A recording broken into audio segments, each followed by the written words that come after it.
Hai guys, ketemu lagi dengan cerita Mupi. Apa kabar kalian semua? Semoga kalian baik-baik saja.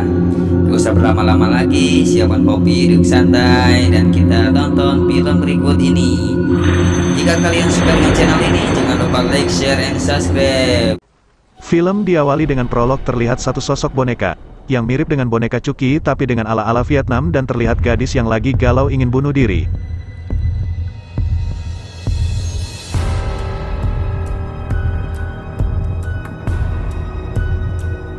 Dia adalah Po, seorang penyanyi dan juga model, dan film pun baru dimulai. Lalu scene pun berpindah kepada dua remaja yang bernama Lee dan temannya. Mereka adalah selegram dan juga pelajar. "Lee, kenapa kamu kemari tidak masuk kampus?" teman Instagramnya bertanya. Dan Lee menjawab, "Aku sibuk belakangan ini." "Maaf kawan-kawan," dia pun meminta maaf. Lalu teman sekamarnya bilang, "Apa dia laki-laki baik, Lee?" Lee pun menjawab, "Seandainya dia baik, biar aku aja yang ambil." Tidak lama teman kamar Lee kaget, dia baru sadar ada jadwal kuliah sekarang. Dan Lee pun beranjak pamit, dia memberitahu akan live streaming lagi nanti malam. Scene pun berpindah ke dalam kelas, terlihat teman Lee lagi sibuk selfie, dan mendadak kaget setelah mendengar berita kematian seorang gadis, yang di scene awal tadi. Lalu teman kampus Lee bertanya, "Gimana kabar Po terakhir bersamamu, Lee?" Lee pun diam, dan seolah-olah dia kaget. Po mati bunuh diri setelah video skandalnya tersebar di internet. Berita pun ramai dengan kejadian itu, dikarenakan Po, penyanyi besar yang lagi naik daun, harus mati dengan tragis.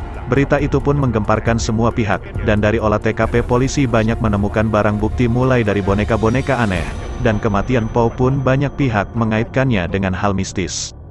Scene pun berpindah kepada Lee, yang nampak lagi diinterogasi oleh polisi dikarenakan polisi mencurigai beberapa orang atas kematian Po.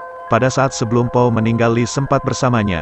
Polisi mendesak, tetapi Lee pun menjawab dia tidak tahu apa-apa, dia hanya seorang penari latar. Polisi mendapat info dari Han, pacar sekaligus manajernya Po. Sebelum Po mati, dia sempat berkomunikasi dengan Lee. Dan polisi pun menanyakan boneka yang sama seperti yang di TKP. Lee pun menjawab itu boneka penjaga untuk Po. Polisi pun menanggapinya, penjaga itu tak berarti, buktinya dia mati seperti itu. "Dan kamu juga punya yang seperti ini? Ini pasti dibeli di tempat yang sama?" polisi itu bertanya. Dan Lee menjawab, "Enggak, aku hanya beli ini di pasar."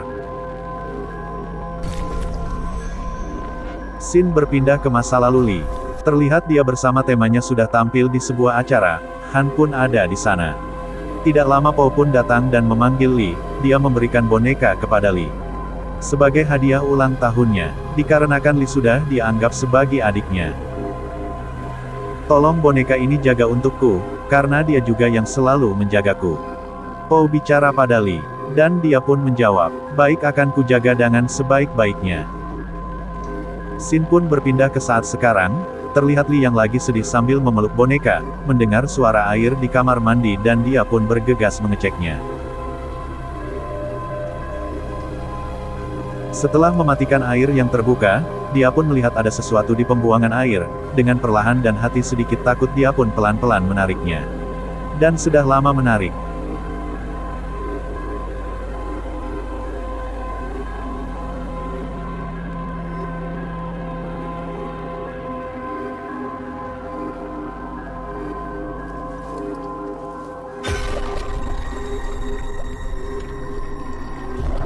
Terlihat darah dengan keras menyembur keluar dari pembuangan air. Lee pun sangat kaget dan dia pun terdiam sekejap. Menahan rasa takut tidak lama, dia pun berlari dengan kencang dan dia pun menabrak temannya. Temannya pun kaget. "Kenapa kamu lari, Lee?" Dengan rasa takut Lee pun berkata, "Di kamar mandi ada darah." Temannya pun langsung mengeceknya, dan di kamar mandi tidak terlihat apa-apa. "Apa kamu baik-baik aja, Lee?"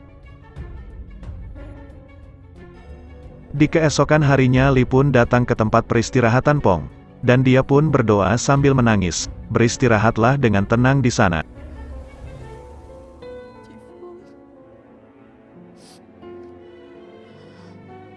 Dari kejauhan ada 4 orang yang memperhatikannya. Dia adalah keluarga Pong. Sesudah berdoa, Lee pun beranjak pergi keluar. Dan sesampainya di luar di atas anak tangga, dia pun mendapatkan telepon sebuah ancaman dari seseorang. Jika tidak ingin berakhir seperti Pong, jaga mulutmu, kami mengikutimu. 6 bulan kemudian, terlihat brosur kontes dan Lee pun mencoba mengikutinya.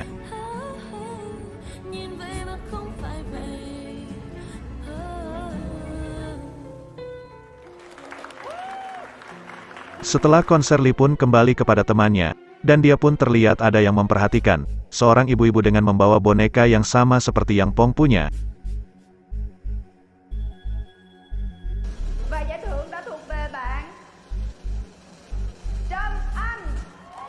Dan setelah pengumuman kemenangan, Lee pun kalah, dan dia bergumam, "Emang inilah hidupku?"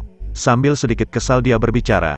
Tidak lama ibu yang memperhatikan Lee itu menghampiri dan sedikit bertanya tentang boneka yang Lee bawa. Dan dia juga memuji suara Lee yang bagus. Setelah cukup lama mengobrol, mereka pun diajak makan malam. Shin pun berpindah ke tempat makan, dan teman Lee pun berbicara, "Sudah sekian lama kita tidak makan seperti ini." Dan Lee pun menjawab, "Cepat makan, jangan banyak bicara." Ibu itu bertanya, "Bagaimana kamu memanggil Lee kecilmu?" Dan dia menjawab, "Boneka ini pemberian dari ulang tahunku, bukan nama bonekamu. Siapa namanya boneka ini harus diberi nama." Dan ibu itu pun menyarankan untuk pemberian nama kepada bonekanya, agar bonekanya membawa kebaikan kepada pemiliknya seperti karir, kebahagiaan, kekayaan dan percintaan. Ibu itu bicara boneka ini hanyalah cangkang. Dia harus mengisi jiwanya dan juga menyarankan agar diisi di tempat gurunya, karena di sana sudah terbukti, belakangan ini banyak tempat-tempat penipu yang seperti ini. "Seandainya kamu mau, kamu beritahu aku." Dan Lee pun menjawab, "Iya, aku mau." Shin pun berpindah ke sebuah anak tangga yang sangat tinggi dan menyeramkan. Lee dan temannya pun terlihat ada di sana dan mereka bermaksud menemui guru si ibu yang kemarin. Sesudah masuk dan duduk, Lee dan temannya pun memperhatikan sana-sini yang terlihat banyak patung dan boneka aneh.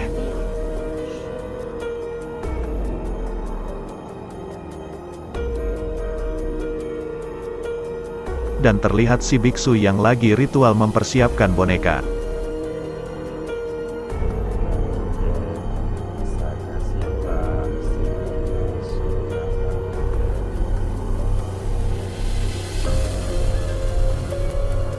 "Akan kunamakan kau, Baina, dan sekarang aku akan menjadi ibumu. Akan kurawat seperti darah dagingku." Lee yang berbicara sambil melafalkan mantra. Di keesokan harinya mereka terlihat lagi jalan, Lee, Baina dan temannya. Tak sengaja Lee melihat Han yang sedang berlari ke arahnya, lalu teman Lee pun bertanya, "Siapa Han?" Dan dia menjawab, "Han adalah manajer studio Po dulu." Lee pun sembunyi di belakang temannya, tapi temannya malah memanggil Han. "Han, di sini." Lee lagi sembunyi, dan Han pun menyapa Lee, "Sudah lama kita tidak bertemu." Lalu Lee menjawab, "Aku masih sekolah." Dan Han pun memberikan kartu alamat dikarenakan sudah pindah di kantor yang dulu. "Kuharap kalian datang." "Kami pasti datang." Teman Lee pun menjawab, "Siapin aja wartawan yang banyak di sana. Tenang aja, bila perlu ku siapin karpet merah untuk kedatanganmu." Han berkata sambil tersenyum.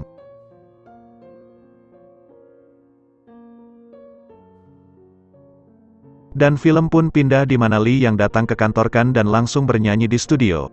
Dan Han pun menyukai suara Lee. Dan tak lama benar saja Lee pun menjadi penyanyi yang viral.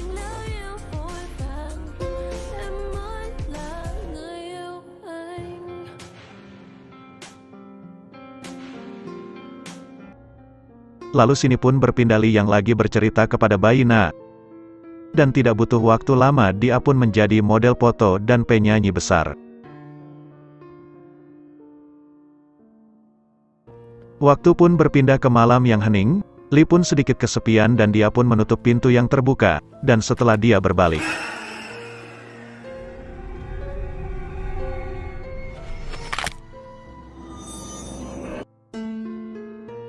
Po pergi dengan begitu mendadak sehingga banyak orang yang kehilangan, dan belakangan ini dia muncul di hadapanku. Aku ketakutan.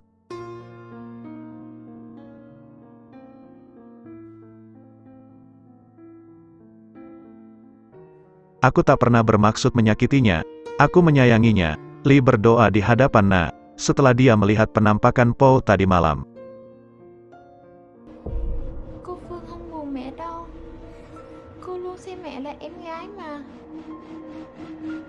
Dan Lee pun kembali teringat waktu kejadian di kafe. Lama waktu sebelum kejadian kematian Po. Dia dipanggil oleh seorang laki-laki yang dia kenal di Instagram yang dibicarakan di awal film tadi. Mereka mengobrol dan menawari Lee satu album musik yang belum ada penyanyinya, agar dia menjadi penyanyi seperti Po. Kalau dia berminat mereka akan mengadakan acara di suatu tempat, dan laki-laki itu juga berbisik, kamu akan lebih mudah seandainya Po juga ikut sama kamu. Minumlah dan bersulang kita nikmati malam ini. Scene pun berpindah ke waktu pemotretan Lee karena dalam waktu singkat dia sudah terkenal, dan menjadi bintang besar. Tak lama tangannya pun ditarik oleh Han lalu dia diajak kencan berdua di hotel.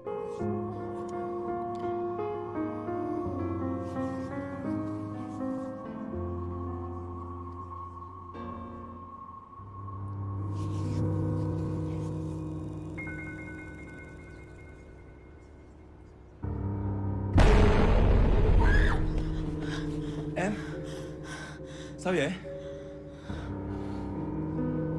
Em không sao. Waktu pun berpindah ke pagi mereka mengobrol. Han pun bicara Po adalah duniaku. Setelah videonya viral Po tidak mau bicara padaku. Aku merasa terhianati, tersakiti dan juga merasa bodoh. Dia pun sudah tak mempercayai semua orang. Scene pun berpindah lagi pada saat Lee mengajak Po untuk bertemu temannya yang di kafe. Dia pun juga membawa Po padahal Po memperingatkan dia jangan terlalu percaya pada orang yang baru dia kenal. Dan dengan terpaksa Po pun ikut bersama Lee karena dia takut terjadi sesuatu padanya. Dan dia pun sudah sampai. Di tempat yang dijanjikan mereka pun disambut dengan ramah. Oleh beberapa laki-laki berbincang-bincang sudah lama mengobrol. Po pun meminta contoh klip lagu seandainya lagu itu ingin Lee dan Po nyanyikan.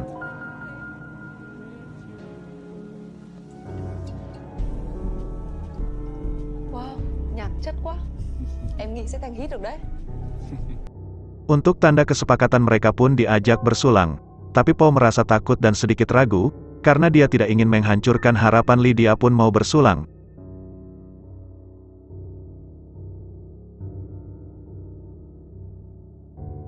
Dan tidak butuh waktu yang lama, Po merasa pusing dan terjatuh. Lee pun kaget dan dia juga ikut jatuh. Mereka berdua telah dibius, yang mereka simpan di minumannya.